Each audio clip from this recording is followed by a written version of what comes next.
Assalamualaikum warahmatullahi wabarakatuh. Ketemu lagi bareng aku Andi di channel Galang Horor. Pada kesempatan malam ini aku bakal ngebahas konten random sebenarnya, tapi ini masih berhubungan dengan masa depan yang bakal terjadi. Dan aku lihat ini bakal terjadi di 2027 juga sih. Ya walaupun di 2026 tuh tetap ada kejadian serupa tapi nggak terlalu signifikan, nggak terlalu besar. Ini bakal terjadi di tahun 2027. Hal ini bisa kalian anggap teori konspirasi, aku juga anggap teori konspirasi juga. Lagi-lagi aku harap sih ini nggak terjadi sebenarnya. Tapi kalaupun terjadi, mudah-mudahan ini bisa jadi pegangan dan pedoman kalian semua. Ini bukan tentang alam, ini bukan tentang bencana, ini bukan tentang musibah atau tentang hal-hal yang sama seperti itu. Tapi ini lebih ke arah perpecahan, bentrok yang sebenarnya umumnya ini dilakukan oleh orang-orang yang ada di bawah naungan elit global. Kita sama-sama tahu ya, perkembangan atau pertumbuhan dari para elit global ini sebenarnya udah besar. Tapi cara mereka masuk ke lingkungan kita, ke dunia kita, ke negara kita ini, dan ke sekitar kita itu sangat-sangat masif, sangat-sangat terarah dan sangat-sangat halus. Sampai-sampai kita nggak bisa ngebedain mana yang memang tim dari mereka elit global atau memang tim yang benar-benar dari kalangan kita. Aku yakin hanya orang-orang tertentu yang bisa membedakan dari cara mereka bersosialisasi, mereka muncul di dunia media sosial, entah itu dari media sosial A, B, C, D. Kalian pasti sudah tahu mana yang dari naungan elit global atau memang murni pure itu dari masyarakat sekitar kita. Jadi lagi-lagi aku bilang bakal ada perpecahan di mana konfliknya nanti, kalau aku nggak salah sih, kalau kemarin aku bilang ada konflik di 2027 itu di dunia kesehatan ya. Mungkin ini jadi faktor terbesar nanti di mana para elit global, naungan dari elit global ini masuk, menyusup, memperkeruh suasana, dan suasana Indonesia itu bisa chaos. Banyak sih yang perpecahan nanti di situ. Bahkan ada satu wilayah di luar Pulau Jawa yang nanti juga bakal ikut kena dampaknya dari hal ini, dari kejadian ini. Karena mungkin dia kebawa-bawa juga nama daerahnya atau lingkungannya atau pulaunya itu kebawa-bawa. Jadi kayak ada satu fitnah atau apa ya, fitnah lah yang sebenarnya itu nggak dilakukan sama pihak mereka, tapi karena memang ingin memecah Indonesia, memecah negara, itu terjadi nanti. Jadi konflik ini benar-benar murni sebenarnya pure karena masalah dari dinasnya kita, tapi dibesar-besarkan sama oknum ini, sama oknum dari elit global ini guys. Dan kemarin aku ada juga buat story, aku ngelihat entah kenapa aku ngelihat ada satu ulama. Aku nggak tahu nih ulama siapa, aku nggak bisa bilang siapa karena aku memang masih samar-samar namanya. Entah aku nggak dikasih lihat penuh atau nggak dikasih lihat utuh. Tapi entah kenapa dari beberapa hari lalu, beberapa minggu lalu aku ngelihat ada satu ulama yang kelihatannya tuh ditawan. Tapi ini bukan secara harfiah ditahan di tempat penahanan, enggak. Kayak dia diisolasi, dia benar-benar dijaga ketat, dia nggak bisa kemanapun, dia nggak bisa beraktivitas seperti kita pada umumnya, nggak bebas. Bahkan untuk alat telekomunikasi pun dia nggak dikasih. Nah, kenapa dia ditawan atau ditahan? Karena yang aku lihat ya, sepenglihatan aku, tapi kembali lagi ini mungkin hanya teori dari aku, hanya teori konspirasi dari aku, mungkin juga penglihatanku salah, atau ini sebuah asumsi lah dari aku. Kenapa ulama ini ditawan sama mereka yang orang-orang besar ini? Karena sekali aja dia bersuara, segala keburukan, segala topeng yang ada di negara ini itu bisa terbongkar semua. Dan banyak kaum yang bakal langsung bergerak kalau dia tuh bersuara gitu. Jadi satu suara aja dari beliau, satu komando aja dari beliau itu bisa ngerubah situasi di negara ini guys.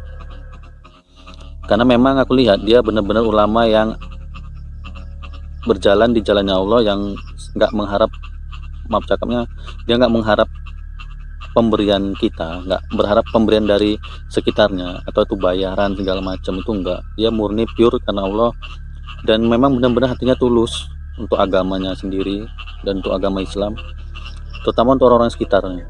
Apalagi itu beliau memang pernah, memang sering muncul dulunya di sekitar kita, cuman kita sekarang kayak lupakan tentang dia gitu. Jadi intinya aku lihat beliau ini ditawan. Ya aku berharap nanti di kasus ini nanti, maksudnya di kejadian 2027 nanti, di mana ada perpecahan ini, kayaknya bakalan ada momen di mana dia tuh bisa muncul walaupun beberapa waktu aja, dan bisa menenangkan suasana. Dan kalaupun benar terjadi apa yang aku sampaikan ini, aku berharap beliau memang benar-benar bisa muncul dan merubah Indonesia ini jauh lebih baik. Entah itu dari segi tatanan pemerintahannya, tatanan masyarakatnya, dan tatanan yang sejalan dengan dia. Maksud aku ulama-ulama yang juga sama dengan dia gitu. Jadi biar sama-sama satu komando. Kalau A ya A, B ya B, bukan lagi karena ada kepentingan pribadi, karena diberi sesuatu yang besar, jadi apa yang harusnya disampaikan tuh benar, jadi dialihkan. Para paling paham maksud aku ya. Jadi kayak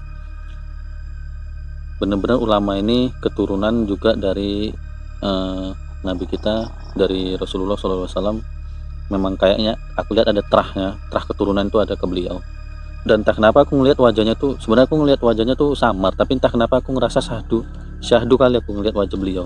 Tenang, damai, nggak berisik, nggak yang gimana-gimana, nggak keluar-keluar, tenang, benar-benar tenang suasana hatinya dan kepribadiannya. Dan aku berharap beliau bisa muncul nanti, tapi jangan dikaitkan dengan Imam Mahdi ya. Yang aku bahas nih pure secara harfiah ulama, Habib, sekelas Habibullah. Tapi kalau kalian beranggapan konspirasi tentang yang aku maksud ini adalah Imam Mahdi, ya nggak ada salahnya juga sih gitu kan. Kita nggak tahu nih umurnya kita ini sampai di mana, sampai kapan, umur negara dunia ini sampai kapan kita juga nggak tahu. Mantapnya 2027 tiba-tiba datang komet dam, atau sebelum nanti datang komet 40 hari Indonesia gelap gitu kan, dunia gelap, kita nggak tahu juga ya kan. Tapi yang pasti aku lihat dia ulama yang benar-benar tulus karena Allah, berjuang di jalannya Allah. Kemarin ada yang nanya juga kapan teknologi hancur. Nah, ada dari salah satu subscriber Galeng Horor itu komen, beliau nanya kapan teknologi itu hancur atau teknologi ini musnah. Sebenarnya bang, teknologi ini sebenarnya musnahnya ini masih lama, masih panjang. Karena teknologi yang sebenarnya ini baru bakal dirilis dan bakal nanti muncul mulai dari sekarang. Contohnya lah dari sekarang, dari beberapa tahun lalu ya, 1 tahun 2 tahun lalu ya, teknologi AI itu udah mulai dikembangkan dan mulai aktif di tahun ini ya, di tahun 2024-2025 udah mulai aktif. AI, ChatGPT segala macam itu udah mulai aktif. Dimana perkembangannya itu ya memang udah luar biasa kali, pesat. Gimana semua orang udah menggunakan AI untuk beberapa kegiatan mereka, pekerjaan mereka, bahkan untuk konten juga. Nah itu ada teknologi yang dulu nggak ada, sekarang udah ada. Jadi kalau abang bahas kapan teknologi ini hancur, sebenarnya pertanyaan itu menurut aku, kapan manusia ini hancur, itu baru benar kalau menurut aku ya bang. Kapan manusia ini atau peradaban dunia manusia ini hancur? Kenapa? Karena dibantai sama teknologi yang sekarang diciptakan sama elit global. Inilah kenapa aku bilang elit global itu masuknya tuh masif kali ke negara kita, ke dunia ini. Kita nggak sadar, kita secara nggak langsung dibuat butuh sama teknologi yang mereka ciptakan. Contohnya AI, baru bentar muncul, semua orang udah butuh. Kayak kita punya kita punya skill, kita punya kemampuan, tapi kita ngerasa skill kita ini udah gak penting, udah kita cari yang simple aja, kita pakai AI. Itu bisa mempermudah pekerjaan kita, mempermudah sehari-hari kita gitu. Cara mereka tuh masif, mereka ngecuci pikiran kalian, mencuci pikiran kita, seolah-olah memang ini yang jauh lebih penting daripada apa yang kita miliki untuk diri kita sendiri. Nah jadi sebenarnya pertanyaannya kapan peradaban manusia hancur itu udah mulai dari sekarang bang. Peradaban manusia itu udah mulai hancur, kepribadian kita juga masing-masing udah mulai hancur, udah mulai goyang, semua dikarenakan itu teknologi yang diciptakan sama para elit global. Dan kedepannya makin lama ya kita udah pasti bisa tebak ini kejadian, kedepannya kita bakal lebih tergantungan sama teknologi ya, apapun itu gitu. Karena sejak tahun 2022 aku juga udah diwanti-wanti sama senior aku di perusahaan dulu, suatu saat nanti kalian udah gak dipakai. Maksudnya itu kita sebagai karyawan udah gak dipakai. Kenapa? Suatu saat nanti semua pekerja itu bakal digantikan sama yang namanya robot, AI. Dan itu memang terbukti. Gak usah jauh-jauh, kita mau pergi, kita masuk jalan tol, yang dulu pakai pekerja karyawan untuk tap kartu tol sudah diganti sama teknologi mesin. Kita tinggal tap kartu, portal langsung terbuka. Nah, itu mengurangi beban negara untuk gaji manusianya gitu. Nah, kedepannya itu bakal lebih berkembang lagi, dimana bukan cuman itu, tapi semua pekerjaan itu bakal digantikan sama robot AI. Elit global dan negara-negara besar ini udah coba ngerancang sistem untuk menghancurkan Indonesia sebenarnya, pelan-pelan. Tapi ya sayangnya negara kita nggak mungkin tahu, mungkin paham, cuman nggak terlalu berani untuk ngambil sikap. Sebenarnya ini bakal jadi bom waktu sendiri buat kita. Percayalah, apa yang kita jalani sekarang ini sebenarnya bakal jadi bom waktu sendiri buat kita sendiri, untuk kita, apalagi untuk Indonesia. Jadi di luar kesampingkan tentang masalah musibah segala macam, yang lebih bahaya sebenarnya kita hadapi ya ini dari elit global. Cara mereka masuk, cara mereka mendoktrin kita, cara mereka membuat kita ketergantungan sama teknologi yang mereka ciptakan. Itu bahayanya. Kita nggak bisa lepas dari gadget sekarang, mutlak. Kita nggak bisa lepas dari gadget. 10 menit aja kita nggak pegang gadget sekarang ya, mungkin ya untuk sebagian orang ya mungkin langsung bingung mau ngapain. Kenapa? Sudah sehari-hari itu pegang gadget. Kita seperti orang bingung kalau nggak megang gadget bentar aja gitu, kita bingung mau ngapain. Nah, itu yang dibuat mereka menciptakan teknologi, tapi mereka nggak tergantungan sama teknologinya mereka. Nah, yang ketergantungan itu kita. Makin lama kita bobrok sendiri, mereka tetap stabil untuk pola pikir, untuk kesehatan segala macam, kita yang hancur. Dan makin kemari, kenapa nanti ke depannya banyak musibah segala macam bencana? Karena alam pun sebenarnya murka, karena kita udah dikasih tanda-tanda, kita udah dikasih gambaran, tapi kita nggak bisa cerna. Jadi wajar kalau aku lihat di 2026 atau 2027 itu bencana makin besar. Ya mungkin terjadi sebulan sekali, sebulan 2 kali, kayaknya nanti rentan di 2026 2027 ya, mungkin di 2027 puncaknya itu musibah bencana bakalan rentan, bakalan sering terjadi. Kayak kita memasuki ambang dimensi baru, kita masuki waktu yang baru di mana memang alam udah benar-benar mulai bosan sama kita, udah mulai jenuh sama kita. Karena beberapa kali dikasih pertanda pun kita juga tetap sama aja manusianya, tetap nggak peduli. Untuk konten hari ini kayak lebih sharing aja sih, kegundahan hati aku sama tim tentang betapa bahayanya cara elit global ini masuk ke dunianya kita, ngerusak kita, ngerusak tatanan negara kita, tatanan dunia, ngerusak pola pikir manusia-manusianya, masyarakat kita.